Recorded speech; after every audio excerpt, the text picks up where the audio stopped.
My name is Gary Eppinger. I'm the Chief Information Security Officer and the head of IT infrastructure for CSX. So 5 years with the business, over 30 years in the space, but every day I get a chance to deliver services for our customers.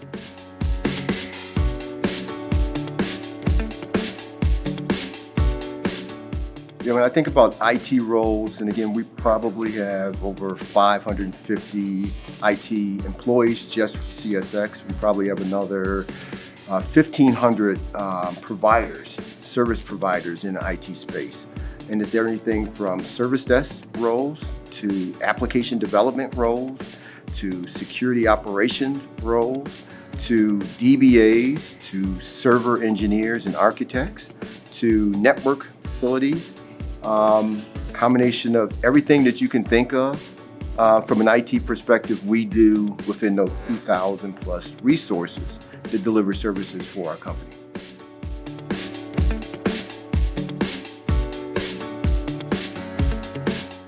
Yeah, so it varies. So aligns to whatever systems or applications that we're using. So, a lot of Cisco certifications from a network perspective. We're also a big company, leveraging Fortinet. So there's some Fortinet, networking certifications that we also leverage. From a cybersecurity, huge from the Microsoft shop. So we leverage Microsoft tool sets to deliver security services. So if you think about Microsoft end user support, roles, desktop support roles, security engineer and architect roles, and align with all of those certifications that kind of fall with that. So we're heavy into certifications, but in addition to that, we leverage, want to make sure our employees have skill sets and experiences in those tools or those service deliveries. So we will take on some folks that are green or newer to their career, I should say, and then support them and develop them in how we deliver services. Because it is a little bit of unique being in a critical infrastructure and delivering services versus a bank or an insurance company or a cruise line.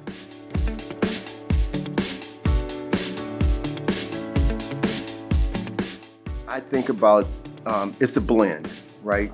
So typically we look at folks in the mid-career, right? So they're going to have some experience. They're going to have typically have a degree. However, we do have folks that only have certifications. We have a program for employees within the field, as an example. You could be out in the field engineering in our train operations center, and you can move over into IT. We do internships. So we bring college students that are sophomore and juniors or seniors in their college career, and they could be focused on IT as a developer, as an example, and we would bring them in for a summer internship.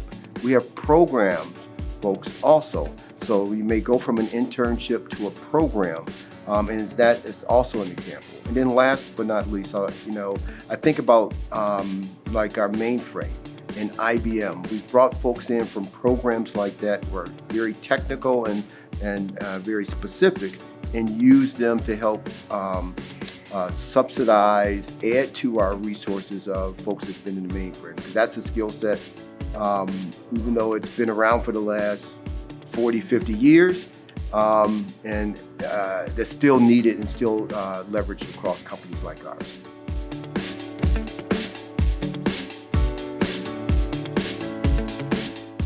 We've been leveraging AI for the last 8-10 years within CSX, but it's truly driving us from an automation in a different manner, right? So when we think about leveraging AI into a developer job, as an example, you're no longer just writing code, right? Like when I started 30 years ago and we were slinging code. Now you're using agents to help you develop code. So therefore you can develop way more code more efficiently, more securely, as well as quicker than you did in the past. On a service desk, we have agents that are taking calls every day from a service desk perspective. Now we have our end users and employees calling in and actually asking a question to an agent, as an example, to an automated agent, as an example, and then getting that answer for them versus having to be handed off to a person. So we're using AI to automate some of the typical things that are humanly done in the past and now being done in an automated fashion. And that allows us to take our employees and elevate the work that they do to higher value work. So you hear the comment about AI is eliminating jobs, it's going to reduce jobs. It's in fact it's automating some things to make companies more efficient. But what we're trying to do is take those resources, take those positions, take those employees, and then elevate their capabilities to do things that are higher value that AI will not be able to do for us, so we can just get even more capability and productivity from our employees.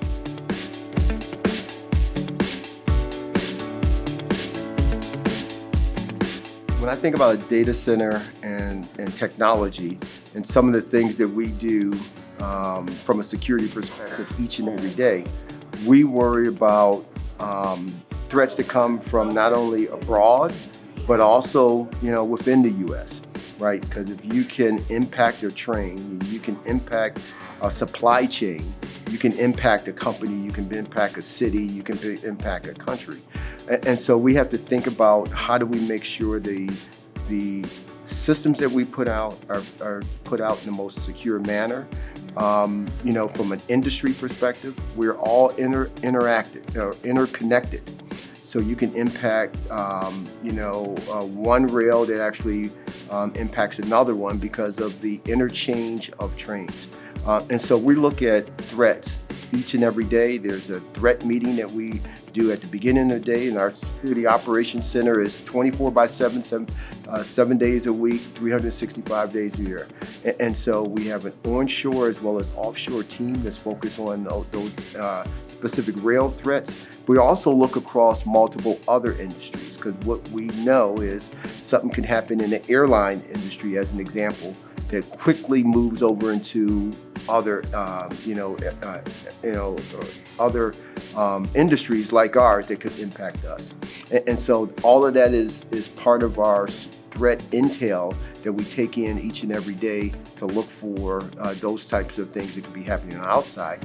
And we also have teams that focus on internal threats, right? Things that could be happening inside our walls, either by employees, contractors, or threat actors, right, that we now also have to worry about. So it is a continuous job.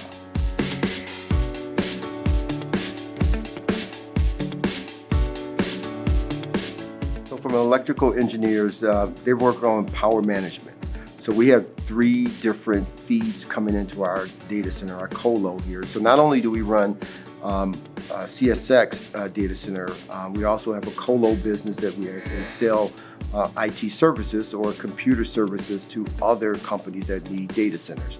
Those power engineers are actually looking at how do we distribute that power across all of those customers in the most efficient way so that they have no outages that may be impacting their particular business. And so that team is also 7x24 and focuses on not only distribution of local power, but also regional power into this facility.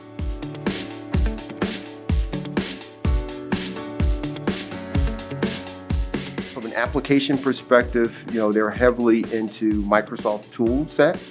They also leverage ServiceNow from a process delivery capability or from a request perspective. There's a phone system that interacts into all of our police. So CSX also has a police department that actually protects all of the trains that run across our track. So if something happens on the track, that system that they use or application that they call in to actually deliver the support for all of those particular products across or assets across our network.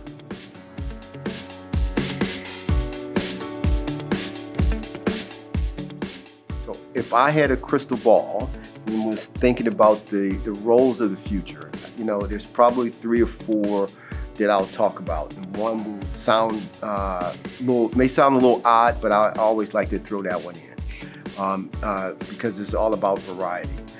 So being 30 years in the cybersecurity space, I always talk about cybersecurity roles as being something that's needed now, and it's going to be needed in the future. So if you read some of the trade literature that's out there, they talk about over 400,000 IT jobs, IT security jobs that's going to be needed now and in the future. So there's not enough security folks across all of the different avenues of security jobs that's going to be needed. And so that's always a huge growth opportunity for folks that's coming in. We talked a little bit about AI, right? So prompt writers, right? So again, as I alluded to earlier, the folks that are slinging code, jobs are changing dramatically. Now people are just writing prompts to sling code to drive applications and enhance applications. So that's another area that I think about from a future perspective. The third one is around data, right?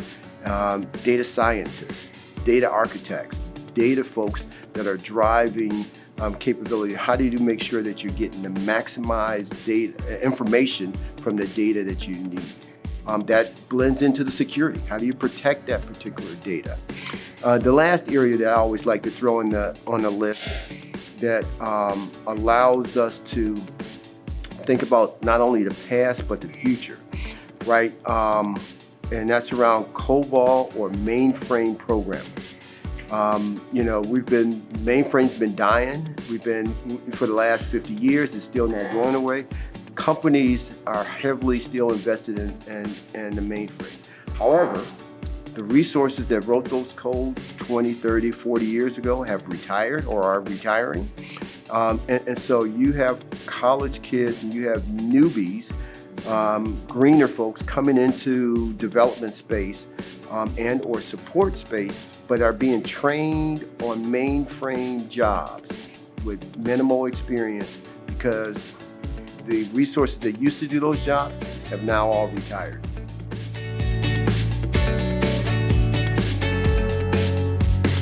So as I think about what's needed from a certification and training perspective today, which is a little different than 3, 4, or 5 years ago, right? Is how do you make sure that you are driving the right certifications to allow you to be relevant today? I would say minimize to the best of your ability, to get too locked in on certain applications or tools because they're changing so fast, right? So how do you understand the components that are needed from, I'll say, developing code, right? Because if you get focused in on a certain language, that language is going to be outdated and change. Right, but it's the skill sets that you need to develop code. Another area is creative or critical thinking. How do you develop those critical thinking skills? And that allows great employees, great students to be able to maneuver where they need to solve their problems. The other skill set that I like to look for employees that have great knowledge around from a process mindset. So I'll date myself a little bit.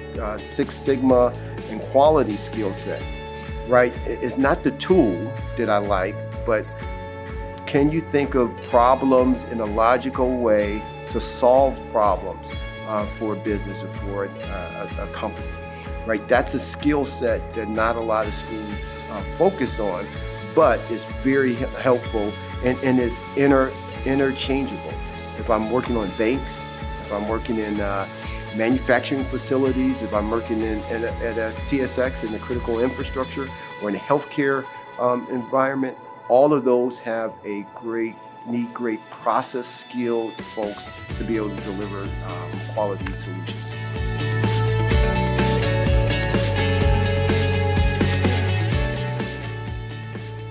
CSX and our 23,000 employees. I want to thank you guys for participating, coming in and seeing our facility. I want to thank you guys for all of the support that you do for the communities, that you deliver great IT resources. The industry needs you. We need you. Continue to lean into it, and happy to be very supportive.